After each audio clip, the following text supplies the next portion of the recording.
Hello friends, welcome to Legal Power. Do like, share and subscribe our channel. You can follow us on Instagram. The link is given below. आप सभी हमारे साथ Telegram पर भी join हो सकते हैं। उसका लिंक भी हमने हमारे डिस्क्रिप्शन बॉक्स में प्रोवाइड करवा रखा है। जैसा कि आप जानते हैं, हमारा चैनल आपके लिए रोज़ नए एजुकेशनल वीडियोस लेकर आ रहा है। पिछला वीडियो हमारा था RTI right to information act के ऊपर, उससे पहले वाला था कॉपीराइट के ऊपर, कोर्ट मैरिज से रिलेटेड और भी बहुत सारे वीडियोस हमने ऑलरेडी अपलोडेड कर रखे हैं। अगर आपने वो नहीं देखा है तो आप प्लीज़ हमारे चैनल पर जाकर वीडियोस में जाकर सारे वीडियोस चेक कर सकते हैं। अगर आपको अपना PCSJ अनअकैडमी के साथ क्लियर करना है तो आप आपका सब्सक्रिप्शन आज ही लीजिए।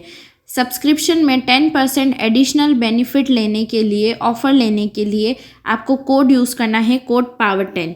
उसी के साथ अगर आप देखें तो अनअकैडमी जुडिशरी स्कॉलरशिप टेस्ट भी चल रहे हैं। अगर उसमें आप पार्टिसिपेट करते हैं तो आपको बहुत सारे अमेजिंग प्राइजेस मिल सकते हैं। कॉम्प्रिहेंसिव जुडिशरी बैच अवेलेबल है पूरी टीम के साथ में, और आप अपना जुडिशरी एग्ज़ाम टेस्ट जो भी है उसकी प्रिपरेशन कितनी हो चुकी है वो भी चेक कर सकते हैं टेस्ट सीरीज़ के साथ। सब्जेक्ट वाइज और डे वाइज पूरे टेस्ट सीरीज़ अवेलेबल है। आपके जुडिशरी प्रिपरेशन के लिए एक एक्सपर्ट गाइडेंस टीम है। उसी के साथ आपको जुडिशरी आइकॉनिक नाउ लाइव का भी फीचर मिलता है, जिसमें आपको लाइव मेंटरशिप होगी, जिसमें डाउट सॉल्विंग सेशन होगा लाइव बिल्कुल। उसी के साथ जो प्राइसिंग प्लान है वो आप हमारी स्क्रीन पर देख सकते हैं। और इस प्राइसिंग प्लान में अगर आपको 10% और एडिशनल बेनिफिट चाहिए, 10% और ऑफ चाहिए, तो कोड यूज़ करिए, कोड POWER10।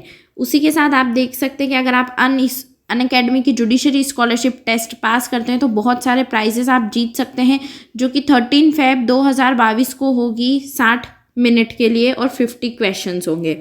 और आप हमें यूट्यूब और टेलीग्राम पर भी फॉलो कर सकते हैं। आज का ये वीडियो मैं आपके लिए लेकर आई हूँ APO से रिलेटेड, सरकारी वकील से रिलेटेड। जैसा कि आप सभी जानते हैं, लॉ करने के बाद हमने डिस्कस किया था, पिछले वीडियो में हमने देखा था कि LLB करने के बाद 5 करियर ऑप्शंस क्या क्या थे। तो उसमें एक ऑप्शन आ रहा था कि APO या फिर सरकारी वकील कैसा बना जाए। तो उस पर हमको कमेंट्स आ रहे थे कि सर आप एक वीडियो बनाइए, मैम आप एक वीडियो बनाइए जिसमें हम शेयर करें आपसे कि आप अगर LLB कंप्लीट हो चुकी है तो APO की तैयारी कैसे कर सकते हैं, क्या इनकी सैलरी रहती है, क्या एग्ज़ाम का प्रोसेस रहता है, और ये APO का काम क्या रहता है। तो इन सब से रिलेटेड आपकी क्वेरीज आ रही थी, तो इसीलिए हमने ये वीडियो बनाया है। तो अगर आपको ये वीडियो पसंद आता है तो आप इसे लाइक, शेयर और सब्सक्राइब कीजिएगा। अंत तक ये वीडियो देखिए, इसमें हम बहुत सारी चीज़ें डिस्कस करेंगे, जैसे कि सरकारी वकील क्या होता है, सरकारी वकील आप कैसे बन सकते हैं, इनकी सैलरी क्या होती है, और ये क्या क्या काम करते हैं। तो चलिए फ्रेंड्स स्टार्ट करते हैं। तो सबसे पहले हम जान लेते हैं कि सरकारी वकील क्या होता है, कहाँ इसकी नीड आती है, और कहाँ हम अगर देखें तो हमारे लॉ में इसका कहाँ कुछ दिया हुआ है। तो देखिए, केंद्र सरकार या फिर राज्य सरकार द्वारा न्यायालय में अपील या न्यायिक कार्रवाई करने के लिए provision of section 24 of CRPC 1972 के अंतर्गत किसी पब्लिक प्रोसिक्यूटर यानी कि वकील का चयन करना होता है। वह वकील सरकारी या प्राइवेट कोई भी हो सकता है। इसलिए सरकार द्वारा प्रत्येक जिले में राज्य सरकार एक सरकारी पब्लिक प्रोसिक्यूटर की नियुक्ति करता है। देश की राज्य सरकार न्यायिक प्रक्रिया को सुदृढ़ बनाने के लिए एक से अधिक सरकारी वकील या पब्लिक प्रोसिक्यूटर की नियुक्ति कर सकता है। अगर राज्य सरकार चाहे तो एक से ज़्यादा पब्लिक प्रोसिक्यूटर भी नियुक्त कर सकता है। यदि आप भी सरकारी वकील क्या होता है, APO कैसे बने, वेतन, सरकारी वकील के कार्यों के विषय में जानना चाहता है, तो हम इस वीडियो में आपको पूरी जानकारी दे रहे हैं। अभी हमने देख लिया कि लॉ में सरकारी वकील का कहाँ इम्पोर्टेंस बताया गया है, तो वो सेक्शन 24 ऑफ CRPC में बताया गया है। उस हिसाब से राज्य सरकार जो है एक सरकारी वकील नियुक्त करती है। अब हम आगे देख लेते हैं कि अब आप अगर बनना चाहते हैं असिस्टेंट प्रोसिक्यूशन ऑफिसर, सरकारी वकील बनना चाहते हैं, तो कैसे बने। अब देखिए, APO का फुल फॉर्म है असिस्टेंट प्रोसिक्यूशन ऑफिसर, और हिंदी में इसका अर्थ है सहायक अभियोजन अधिकारी होता है। इसके लिए परीक्षा का आयोजन राज्य सरकार द्वारा किया जाता है। सरकारी वकील बनने के लिए आपको विधि की परीक्षा यानी कि लॉ में स्नातक पास करना होगा, यानी आपको LLB कंप्लीट करनी होगी। यदि आप लॉ से स्नातक पास हो जाते हैं तो आप इस तरह से सरकारी वकील बन सकते हैं। देखिए, सबसे पहले तो आपको एलएलबी की डिग्री कंप्लीट करनी है, फिर चाहे तो आप 5 ईयर इंटीग्रेटेड कोर्स करें या 3 ईयर वाली एलएलबी करें, बट आपका एलएलबी कंप्लीट होना चाहिए। उसके बाद ही आप एपीओ की एग्ज़ाम के लिए एलिजिबल होते हैं। अब इसमें आप 2 तरीके से सरकारी वकील बन सकते हैं। यदि आपको अनुभव होता है तो आप इस आधार पर भी अच्छा वकील बन सकते हैं। फर्स्ट हो गया कि एक्सपीरियंस के बेस्ड पर जो है आप एक सरकारी वकील बन सकते हैं। सेकंड होता है या फिर दूसरा तरीका होता है एपीओ की परीक्षा को उत्तीर्ण करने पश्चात आप सरकारी वकील का दर्जा प्राप्त कर सकते हैं। 2 ऑप्शन से, या तो एक्सपीरियंस से या फिर एग्ज़ाम से। ठीक है, अब हम देख लेते हैं अगर अनुभव के आधार पर एपीओ बनना है तो कैसे बन सकते हैं। इसके लिए न्यूनतम आयु 35 वर्ष तथा न्यूनतम अनुभव 7 वर्ष का होने पर एपीओ का पद प्राप्त होता है। आपकी एज जो है वो कम से कम 35 ईयर्स होनी चाहिए और इस फील्ड में, लॉ फील्ड में वकालत करते हुए आपका एक्सपीरियंस होना चाहिए 7 वर्ष का। आप प्रदेश लेवल पर या जिला लेवल पर बहुचर्चित और प्रसिद्ध वकील होने पर सरकारी वकील बन पाएंगे। इसके लिए यदि आपका राजनीतिक संपर्क अच्छा है तो सरकारी वकील का पद प्राप्त करने में ज़्यादा आसानी होगी। यदि आप सरकार द्वारा चयनित किए जाते हैं तो सरकार अपनी इच्छा अनुसार सरकारी वकील के पद पर रख सकती है। सरकार जब चाहे चयनित सरकारी वकील को पद से हटाने का अधिकार रखती है। अब जब आपको सरकार ही नियुक्त कर रही है एक्सपीरियंस के बेस पे, तो जब चाहे आपको सरकार रख भी सकती है, जब चाहे तब हटा भी सकती है। ठीक है, तो ये हमने देख लिया कि एक्सपीरियंस के बेस्ड पर आप कैसे सरकारी वकील बन सकते हैं। अब हम देखते हैं कि अगर परीक्षा देनी है तो आप कैसे बन सकते हैं। तो एपीओ की जो एग्ज़ाम है वो कंडक्ट करवाई जाती है गवर्नमेंट के द्वारा। इस परीक्षा से संबंधित हम बता देते हैं कि ये एग्ज़ाम कैसे होती है। तो सबसे पहले इसमें होती है प्रारंभिक परीक्षा, प्री एग्ज़ाम। सेकंड होती है इसमें मुख्य परीक्षा, मेन एग्ज़ाम, जो कि रिटन टेस्ट होता है। थर्ड होता है पर्सनैलिटी टेस्ट, मतलब इंटरव्यू। अब हम आपको बता देते हैं कि प्री में जो है सिर्फ एक पेपर होता है। प्री एग्ज़ाम में सिर्फ एक पेपर होता है और वो भी होता है objective wise, tick the correct वाला, और वो होता है टोटल 150 मार्क्स का। मेंस की एग्ज़ाम में आपके 4 पेपर होते हैं और चारों ही पेपर रिटन होते हैं और ये टोटल होते हैं 400 मार्क्स के। उसके बाद आता है आपका पर्सनैलिटी टेस्ट, जिसमें आपका इंटरव्यू लिया जाता है और वो होता है 50 मार्क्स का।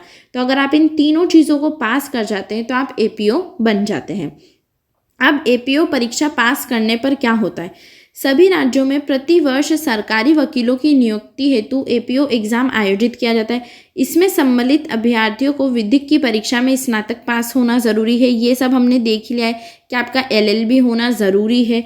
और अगर आप एपीओ की परीक्षा में सफल होते हैं तो आप सरकारी वकील के रूप में चयनित किए जाते हैं। आप अगर एपीओ क्लियर कर लेते हैं तो आपको सरकारी वकील के रूप में नियुक्त किया जाएगा।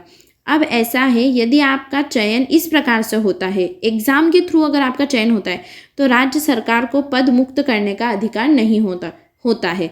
अगर आप एक्सपीरियंस से बनते हैं तो आपको सरकार नियुक्त करती है तो सरकार हटा भी सकती है, बट एग्ज़ाम में आप अपनी क्वालिफिकेशन से आए हैं तो इसमें आपको राज्य सरकार बिल्कुल भी पद नियुक्त नहीं कर सकती है।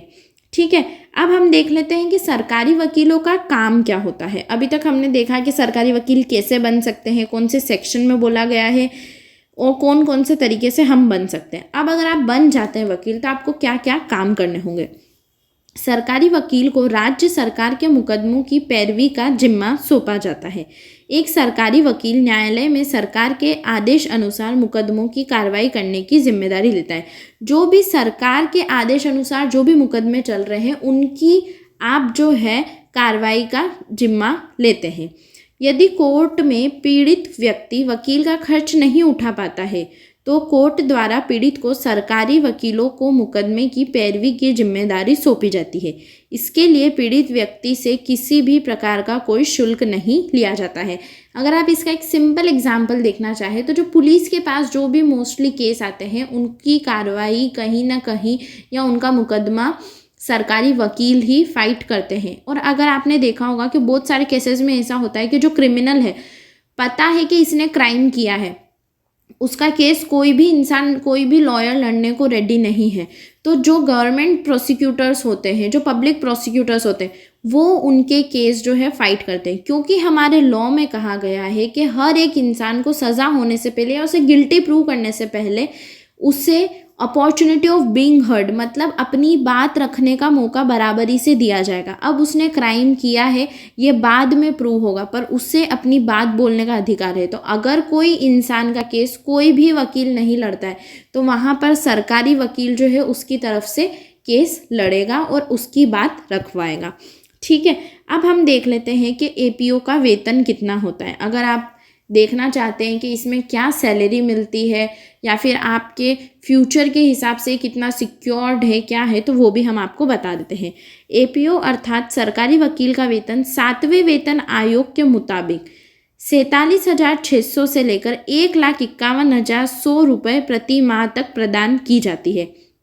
इसके साथ सरकार द्वारा अन्य सुविधाएं भी प्रदान की जाती है। जैसा कि आप जानते हैं कि गवर्नमेंट जॉब्स में आपको बहुत सारे परक्विजिट्स और बहुत सारे जो है आपको अलाउंसेस मिलते हैं। तो ये आपका एक देखा जाए तो ये आपका सैलरी पैकेज रहेगा, उसके साथ ही आपको बहुत सारे अलाउंसेस भी मिलेंगे।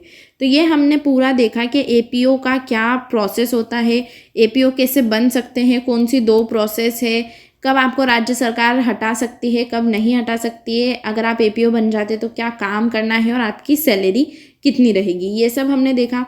अगर आपको ऐसे ही कोई दूसरे पद के लिए कोई जानकारी चाहिए तो प्लीज़ आप कमेंट बॉक्स में कमेंट करिए, हम आपकी क्वेरीज को बहुत जल्दी सॉल्व करेंगे और बहुत जल्दी आपके लिए वीडियोस भी लेकर आएंगे। अगर आपको ये वीडियो पसंद आया है तो प्लीज़ लाइक कीजिए, शेयर करिए, कमेंट करिए और हमारे चैनल को सब्सक्राइब कीजिए। Okay, thanks for watching, like share and subscribe, bye.